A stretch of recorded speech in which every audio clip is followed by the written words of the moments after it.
Before history is written, it's played. Before it's frozen in time, it's fought one shift at a time. Before it's etched in silver, it's carved in ice. What happens next will last forever. The Stanley Cup Final on ABC and ESPN Plus begins Saturday. And we are currently in the Conjuring House. The difference.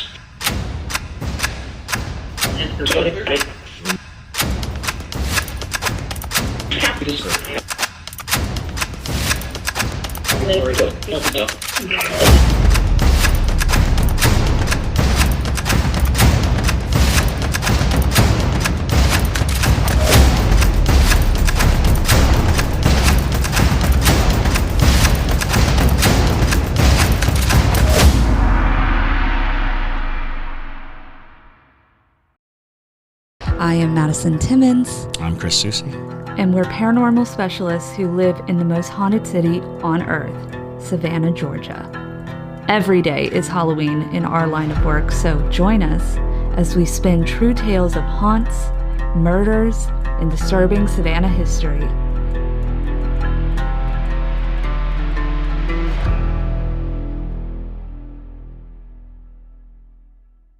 I'm Madison. I'm Chris.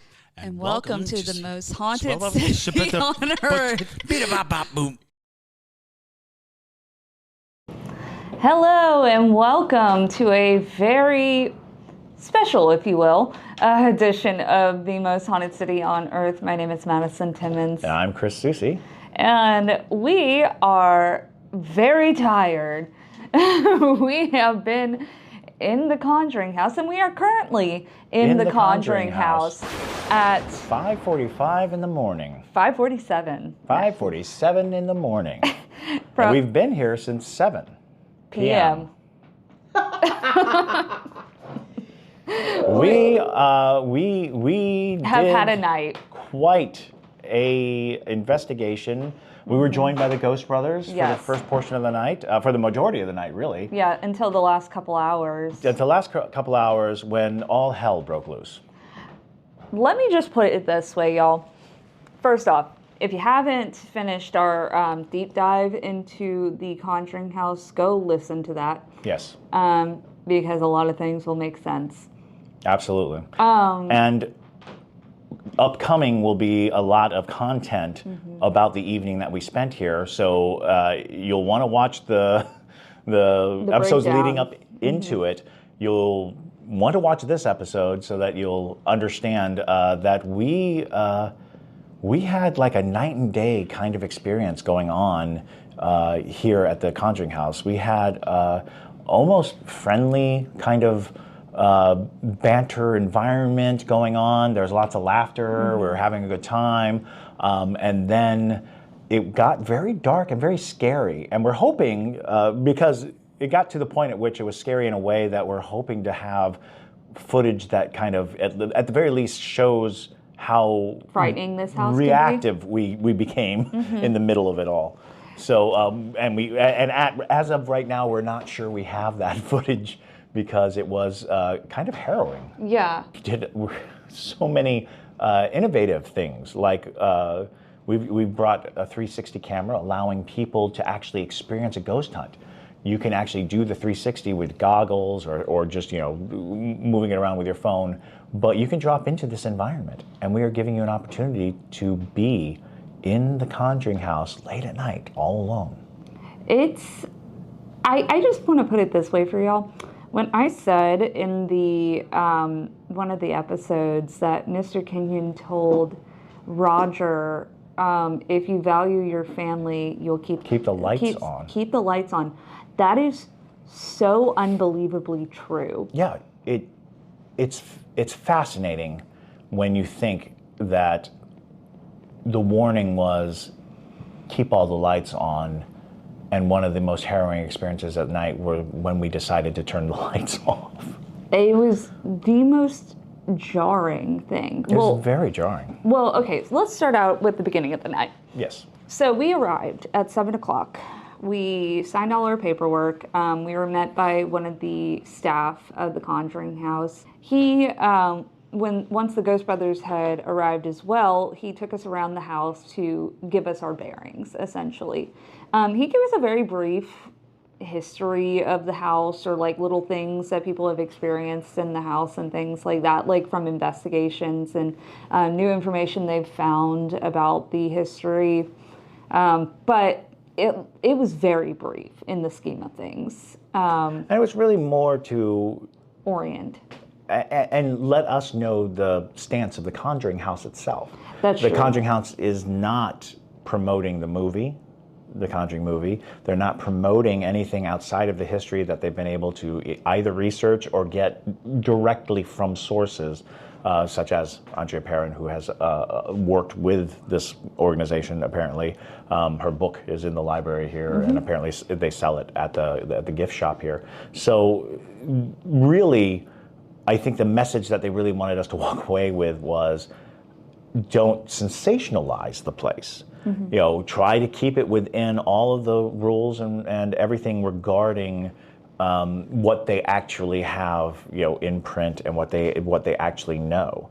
And what was interesting was, I don't think he said anything save the name of the boy that we didn't know, that we had not already researched on our own, found out on our own. He basically informed us, Oliver was the name that the Perrin girls gave the little boy. Yeah, but they had discovered it through stories, and you know that a little boy named Oliver had drowned on the property, according to what they had learned. And so they came to find out that his name was actually Henry. Henry was not very active tonight. Although it's possible we saw him. Yes. So there was a moment. So, we'll get to that. So basically, after we do our tour, we sit down with the Ghost Brothers. We go over everything that we want to accomplish for the night, and we start setting up everything. And I think one of the first important experiences we had was when Chris, Megan, Debria, and myself all went down into the cellar. Yes. For the first time. Now, there are 2 staircases that lead down to the cellar. So we had gone down one flight, and we were, Debria and Megan were standing in the middle of the cellar, and then I was all the way at the far end of it for the most part. And Chris was over by where one of the turns were from the steps. And we all heard what sounded like somebody coming down the steps. This house is not subtle. No. By any means. Crickety, crackety, crickety, crackety. Like, you can hear everything in this house. So we heard these footsteps, and we were assuming it was JT. We were wrong. So we hear this, and then Chris turns around to see if JT was there, and instead... Fully expecting just JT to come around, because we'd heard bump, bump, bump, footstep, footstep, footstep, you know, without any reason to doubt that it was a solid flesh and blood person, only a few feet behind me, really. Right. And then immediately we all see this shadowy figure dart, and we hear the... Yeah, the footfalls run right past us. Over towards the well. Debris screeches, of course, and we were all very alarmed because we weren't even like really fully hunting at this point. We were just kind of still We were avoiding the Ghost Brothers because the Ghost Brothers wanted to film their intro exactly for their video, and so we were just trying to be out of their way. Right, and so we then realized that the lights over by the steps that we knew were on were out at this point. Yes, and that was a strange thing too, because we had walked under the lights, and the fact that we didn't use a flashlight or anything to get to that point tells you that the lights were on. Exactly. And we went back later, and Chris realized the light bulbs have been unscrewed. And we had to screw them back into place for the lights to come back on. So something had to unscrew those before making its appearance. So that was the first alarming incident. Now, we did have some other experiences that were not as, like, intense, if you will. No. I will say, this house is very chaotic in its energy. There's a lot of spirits going on in it. And at times, I think we were communicating, because we did a ton of Estes methods as well. Probably the most amounts of Estes methods. We all ended up doing them. And so I think we ended up communicating with a bunch of different spirits that may not even be associated with the house in any capacity, in the way that we understand it. I do think that the house in general does sit on some type of a portal or some kind of the veil. land, thins the veil, something fierce. Something of that nature. The logic was that I came into it was that because of all the activity seeming to come from the cellar, I don't think the portal is in the cellar, though. Mm-mm. Because to be quite honest, this first floor is the most active, in my opinion. From what we've experienced. Certainly. From what we have experienced.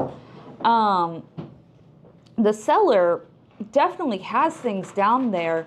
The guide explained to us, there's a trickster spirit down here, and that was kind of a new one too, bent neck man. Yes. Which was not something that we were familiar with, but with this house at least. We kind of understand the trickster spirit.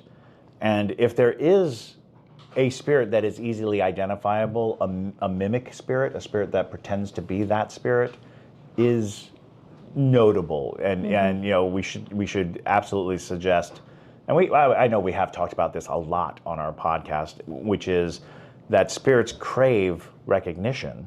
So if you're going to recognize the bent neck person, then appearing as a bent neck person gives you street cred, right? It makes people pay attention to you and give you some credence. But we did a couple of different. I think I personally went down there 3 different occasions to do different things. At one point, Megan, Debria, and I went down there for what we have now referred to as estrogen Estes. The estrogen Estes. Just the girlies. And we went down there, and it was super boring. I'm not going to lie. It was very, very boring. The only thing that really was happening is we set up 2 K2 meters on either side of the table they have down there. And one would go beep-a-doop, and then all of a sudden that would go out, and then the other one would go beep-a-doop, and they would just do that back and forth for a while. And then when Dalen and I went down there to do our portion of just us 2 in that lower portion, it just felt like something down there was just trying to throw us every random thing you could think of. And I was like, okay, this is annoying now. So do I think it's the most active? No. There was at one point where it was there are 12 spirits down there or something like that, because we did the Estes. But who knows if that's actually the case or not. We did find out interesting information while we were down there, because Chris had tested, while I was doing the Estes, I was in the mask and the headphones. Chris had tested using a flashlight while we were apparently getting direct communication and seeing how it affects the spirits.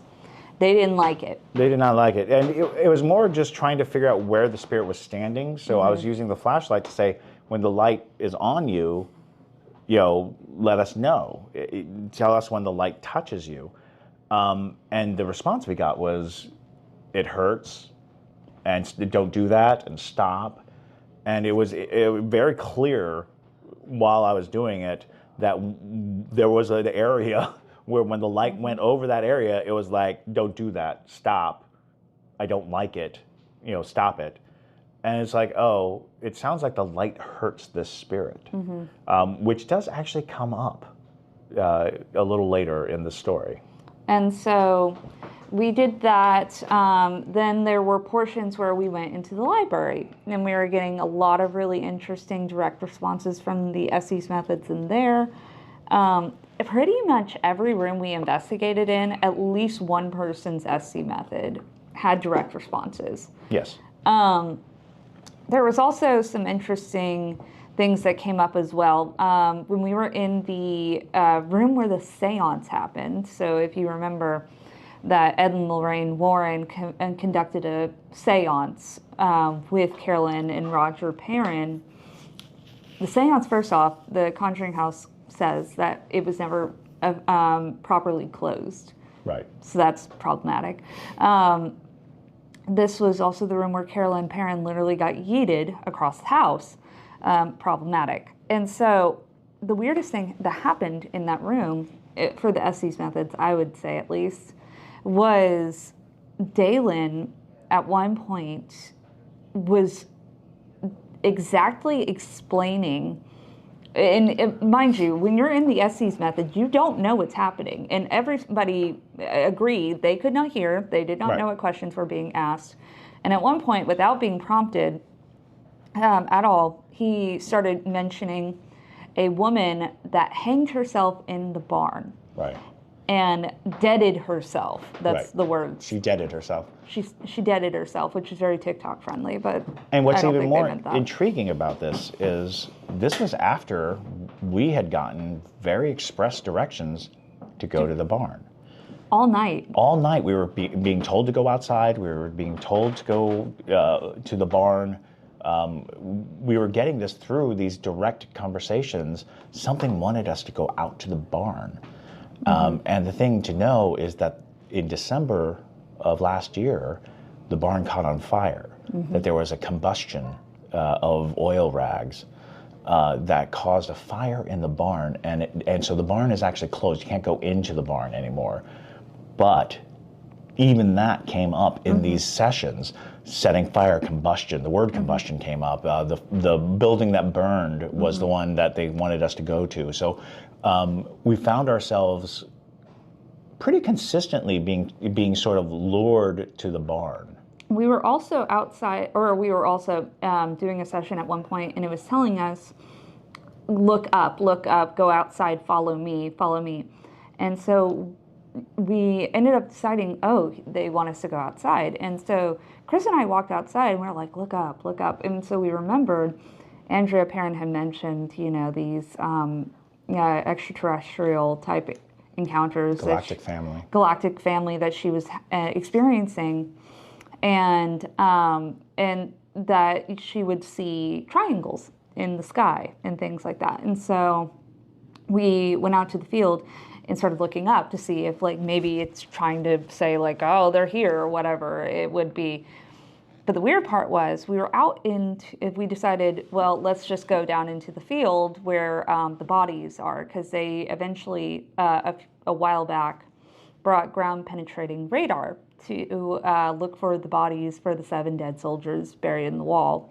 And they found 5 of them, and they marked those bodies with flags. So we were over by there, and Chris is explaining to the camera.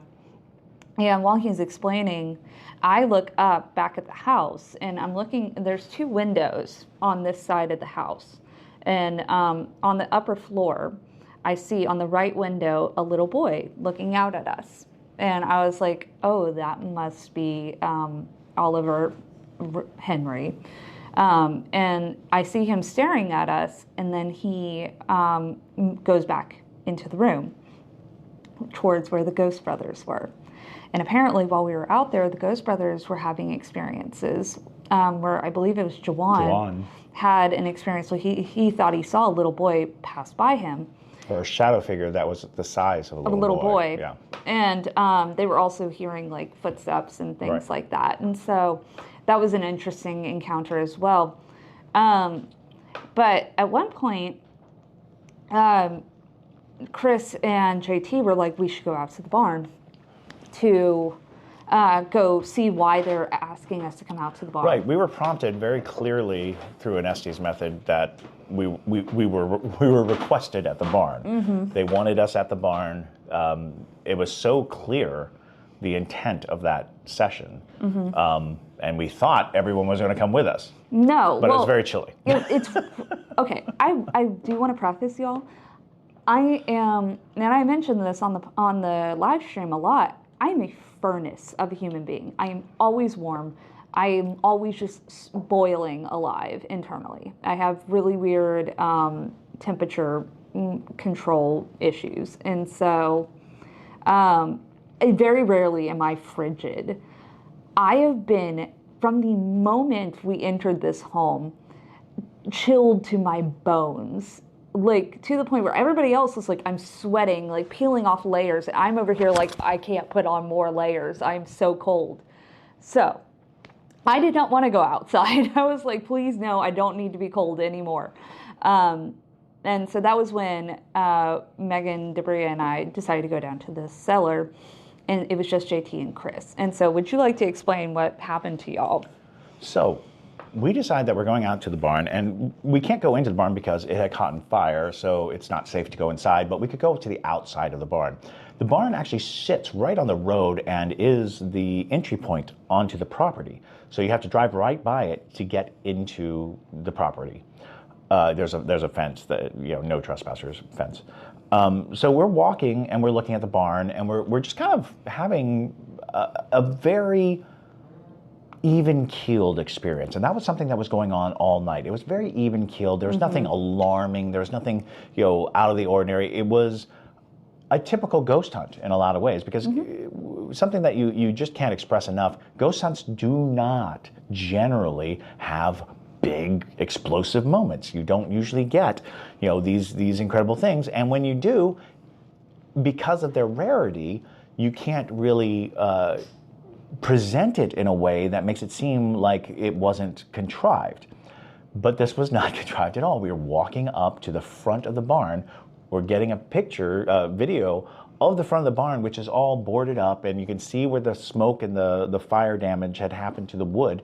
We're sitting there, we're looking at it. I had actually just turned my camera on, luckily, because we'll be able to share this, because we've listened to it back many times by now.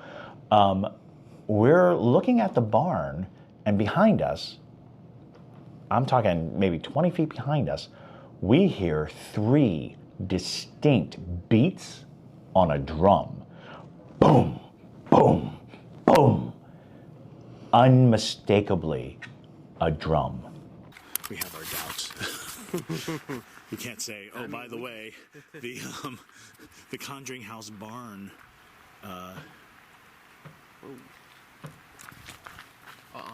No way. No way. That was like drums. I just literally got no. That was 3, and I just got the freakiest. Absolutely not. I don't know if y'all heard that. Right. But what mics do we have rolling? Crazy. Holy crap. Crazy chills. I got crazy chills. Yeah, I my got spine. Crazy chills straight up my spine. Now, I'm not sure if y'all heard that. That was definitely 3 bangs on what sounded like a Native American drum. This was the site of a Native American slaughter. I've never been so scared. So let's mosey this way. I've never been so scared. That was so clear. That was so clear. Did y'all hear that? And it was so loud and so close, and we just froze. And I had the most devastating chill down my back. It was enough to make me really get into that fight or flight situation. Like, my hackles were up. I was prepared to fight or die. And we looked around, and there was nothing anywhere near us. No one, nothing. We had our lights out, scanning all over. It sounded like Native American drums. And it was 3 hits.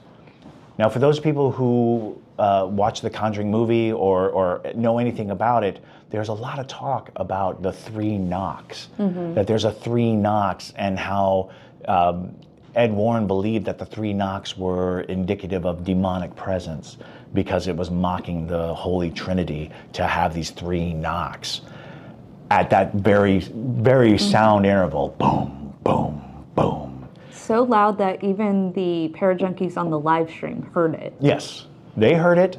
we have it on our video, and we're going to isolate it and listen to it again. It was very harrowing sound, and this was the first direct experience that JT had ever had with the paranormal. Mm-hmm. He had always experienced it through the lens of other people's experiences, but something kind of took hold of JT, a sensation, a feeling, a panic even, and he began to have what I would typify as shock. He would say, I can't catch my breath. I can't catch my breath, because it was so mind warping to have something like that happen, and so undeniable in its presence in his mind. But he was really much more affected than I thought he was, to the point at which shortly thereafter he's like my stomach is stinging. The skin on his stomach was stinging. Now we're in January weather in Rhode Island, so he is wearing 3 to 4 layers of clothing, a coat, a sweater, an undershirt, and he is bundled. But he has a scratch across his abdomen. And a bruise. And a bruise under it. And if you looked at it, it kind of looked like something went and just grabbed him.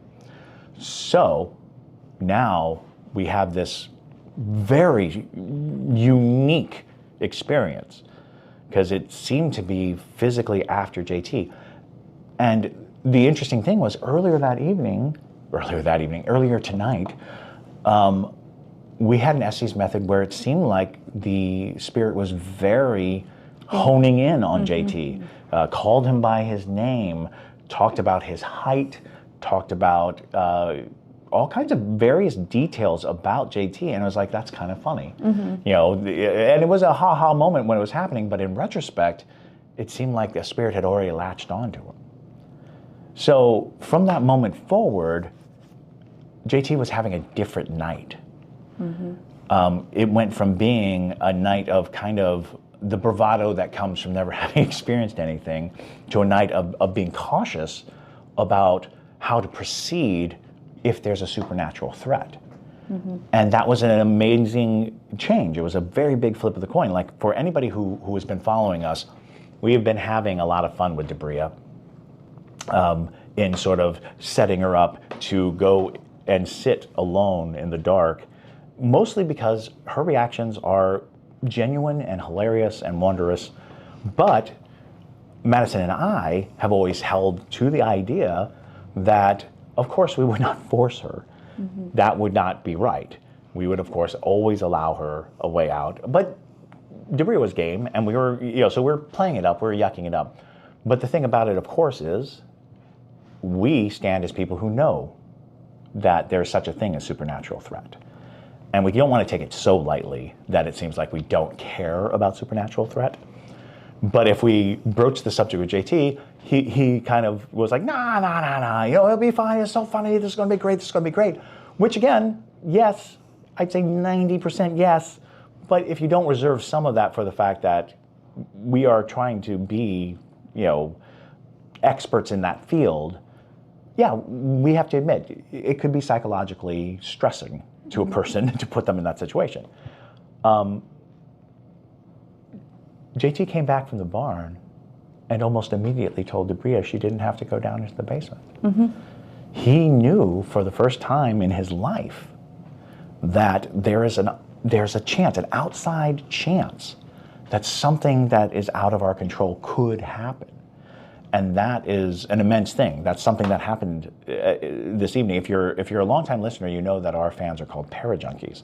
And that came from a term, like in one of our first podcasts, we talk about your first big paranormal experience is like heroin.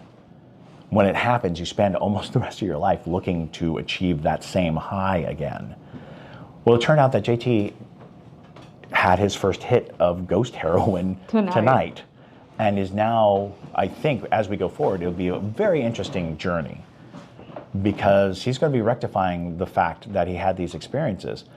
But here's the thing, the scratch, the barn, I'm not even going to say that was the scariest thing that happened to him tonight. No. So he was very jarred by that. He immediately came back in and he was like, you guys don't need to be going over by that barn. We did. But regardless, which he was right. We shouldn't have done that. Because I was curious at this point to see what, we were up against, if you will. Again, that lack of fear, especially because of the fact that everything else throughout the night has been very tame, in my opinion. Yes. And y'all know, when it comes to paranormal stuff, I don't scare easily. I've been around spirits my entire life. I've seen spirits my entire life. They don't scare me very easily. By the end of tonight, I'm actually genuinely frightened, to the point, which is why we are filming this at the end of our investigation in the dining room, because I don't want to go down in the cellar tonight, because I am so jarred by what we witnessed. So later that night, after the Ghost Brothers had left, after they had wrapped up everything they needed to get, we obviously were trying to stick it out. So Chris, Megan, myself, and Debria decided we were going to take another walk over to the barn.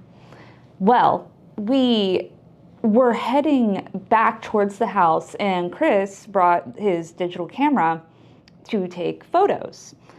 And there was a point where he was trying to take photos, and his flash was not working. It just wouldn't go off. The camera basically froze. Yeah. But it was a mechanical thing, so it didn't make any sense that it would.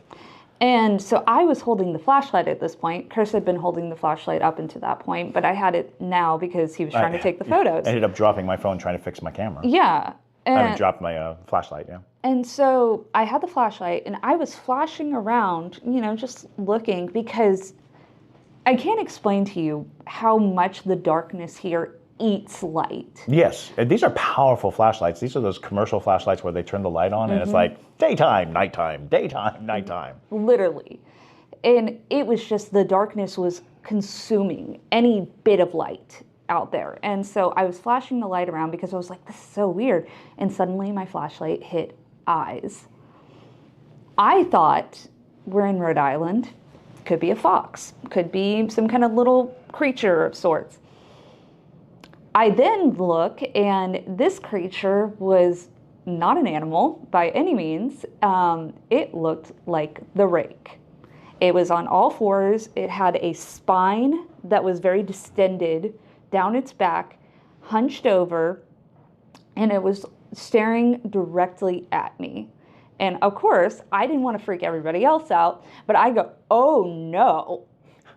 And I was like, there's something over there that looks like a skinwalker. Let us move forward. And I was like, don't run, but move with haste. And I had thought I had caught sight of it, because what I saw, and it was just like a fleeting moment, seemed like sort of a hunched over person, but it was white.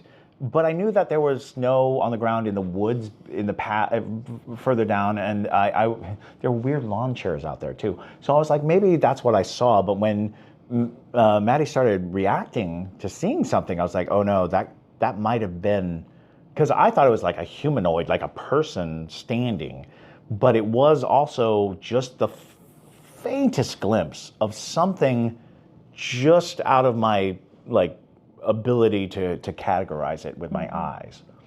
And I know some of you who are listening to this are probably like, oh, you're tired, you're just seeing things. No, I know what I saw, because something I noted while we were walking to the barn was like, man, I feel like something is staring me down right now. Like, I feel like I can feel the eyes on me. And like, if you've ever had that experience, it's a very distinct feeling. And I was like, that's so weird, like very menacing feeling. And then when that happened, I was like, I'm nervous now. Now I feel like I can't leave this house at night because whatever's out there knows we are here now, which is really an unnerving experience to be in. But what we didn't realize, there are things inside the house as well that are equally as unnerving. So we hunkered down inside the house after this experience, and an interesting thing is we got into the house, and once we got into the house, I was having a hard time actually closing the door. Every time I closed it, it popped back open. And so I was like trying to fiddle with it, but every time I closed it, it popped back open. And I didn't note that as too strange, but when I finally got it closed, I was like, okay, that was weird. And we decided to actually turn out the lights, which at the top of the list of things you shouldn't do, according to the former owner of the building, is turn out the lights, leave the lights on. So we decided to turn out the lights because we're trying to get some EVPs. We want a little electric voice phenomenon, and we thought by turning out all the lights and sitting in the dark, we might hear things that we wouldn't normally hear, or by depriving our sight, we could hear better, or whatever it was we were trying to do. We were sitting in the dark, and we had sat there for a while, but it was getting weird. We were having all kinds of notions of movement. There was a little library beside us, and Madison had seen something, and I definitely felt as if there were things just moving around in the dark. And you could chalk that up to imagination to a certain degree, but there was a moment where we were finally like, look, there is definitely something moving. And Madison actually saw whatever it was moving around and behind us. So JT has Debria turn the light on our, we have a live stream going, turn the light on the live stream. When the light goes on, JT sees his first full body apparition, solid apparition. It was a woman in mid-lurch, standing behind us.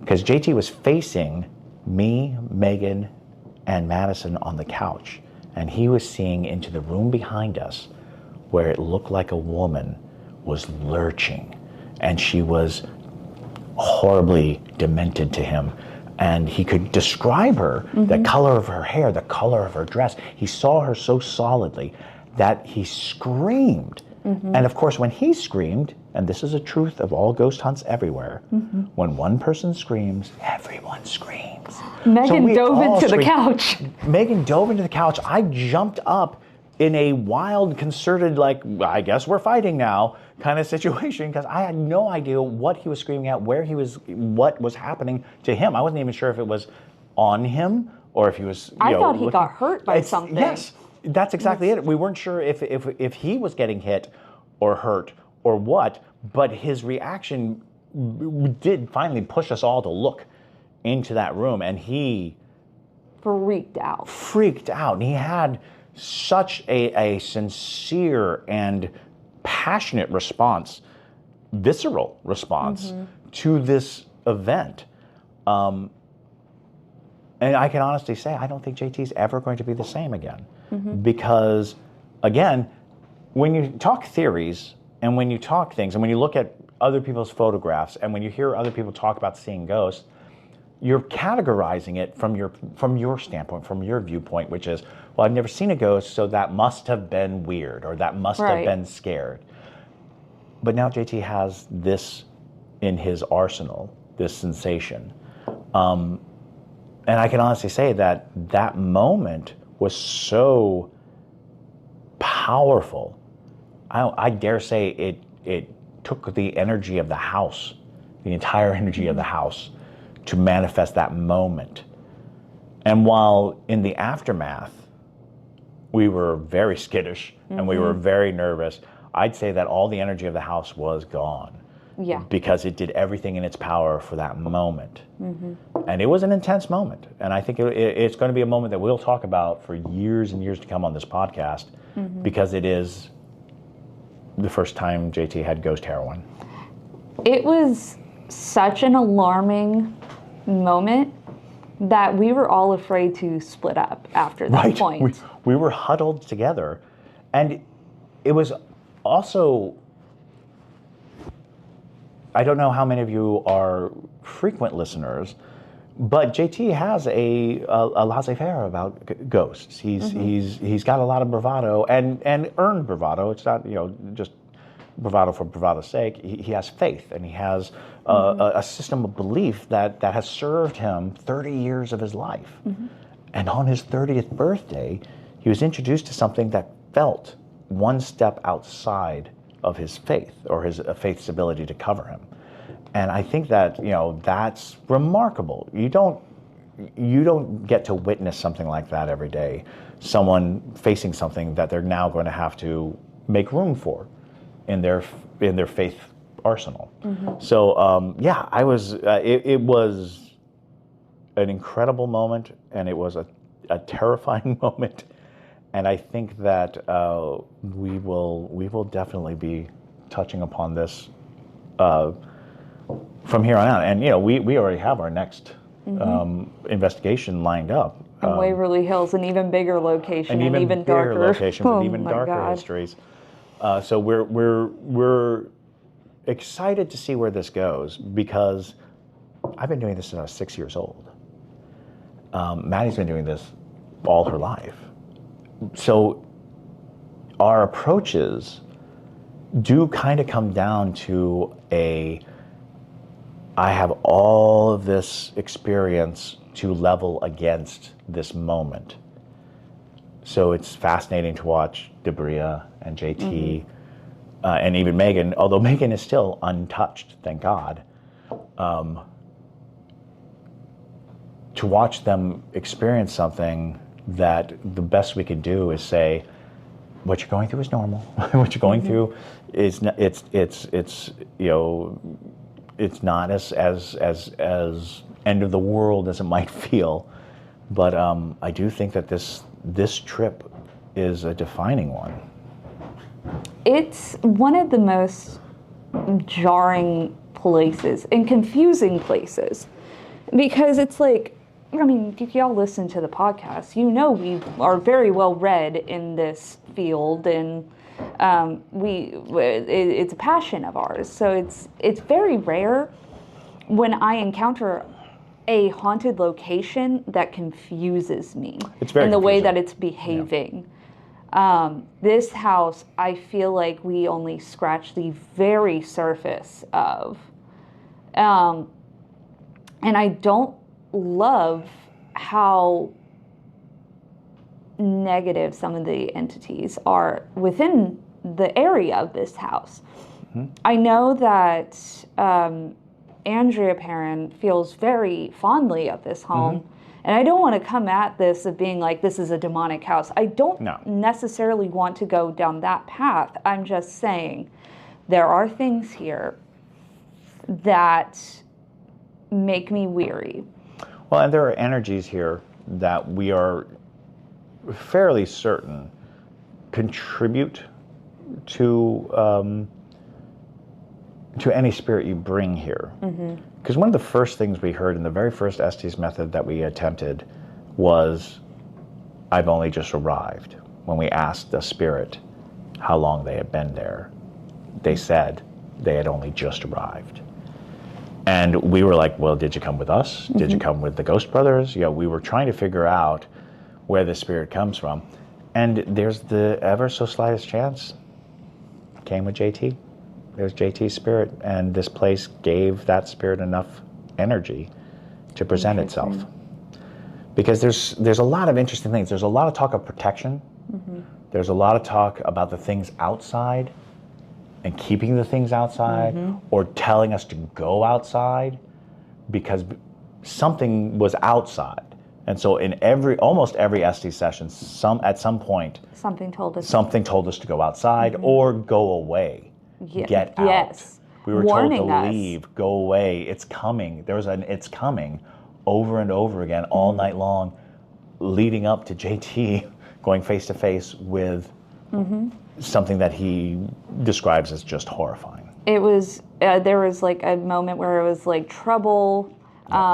It's almost time. It's almost time. And we're like, what are you talking about? And nothing could give us a clear answer to what this ominous warning was. And of course, we paid a lot of money to be here. We weren't. Yeah, we're not going anywhere. We were not heeding these warnings. And so, but it was interesting. It was also interesting that encounter happened during the witching hour. That's right. It happened, right at the witching hour. All of that happened around the witching hour. The skinwalker situation, JT being scratched, that was right before midnight. Right at midnight. Yeah, right at midnight, like a couple minutes before midnight. So really just bizarre in a lot of scheme in the grand scheme of things. And looking back at it, I'm trying to like analyze. It's a lot to process. Absolutely. But I do feel like a lot of those Estes methods, I'm feeling like it was some entity that was outside of the house that was pretending to be other things to lure us outside. And it seemed like there were arguments going on all night. Yes. During the Estes methods. Between spirits saying they're going to learn too much, go away. You know, and those go aways could have been the other spirit telling spirits to go away. There was one spirit that identified itself as a protector, but refused to acknowledge what they were protecting, who they were protecting from what, and who they were. So I think that we were dealing with just a very interesting traffic jam of ghosts, all of them trying to reach a goal that was hard for us to imagine. We had no idea what they were trying to achieve. Also, something interesting to note as well, it took us a long time to pull any names out of any spirits. They were so, not until the witching hour. Not until the witching hour. And the witching hour names started just pouring out, and that was even weirder. It was weird because it was very generic names like David and Leslie. It was or Sheila. Sheila came out. But there was also times that I think the trickster came through. Like I think, hello, good morning, Megan. Good morning. It's 6:30. It was 6:30. But yeah, there was a moment where I'm sure we'll include this because I think this actually was during one of the episode we filmed for Dalen's channel, where I think the trickster started messing with Dalen, with Sheila particularly. Yes. Because things like she's being a hoe again or something. Yes, that's right. And a lot of raunchiness. A lot of raunchy language and raunchiness for Dalen there. And we'll be doing more deep dives, but we wanted to get one out in the Conjuring House. We're actually in the Conjuring House. Even though we are very sleep deprived. We are very sleep deprived, and so we are going to sign off. Yes. And try to get to a bed safely. Yes, we have our Airbnb waiting for us, and merciful Airbnb. And we made it. We made it through the night somehow. Despite many close encounters, we were almost a Grave Encounters film. We were almost a Grave Encounters film. Man, that is ominous for Waverly Hills. Megan's gonna have a great time there. You know, you're definitely going. Megan just announced that she doesn't want to go to Waverly Hills.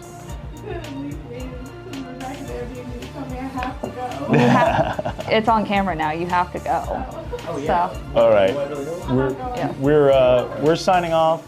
All right. Thank you so much for joining us. Thank you for joining us in this tired rant, and hopefully it made sense. But with that, stay spooky, y'all.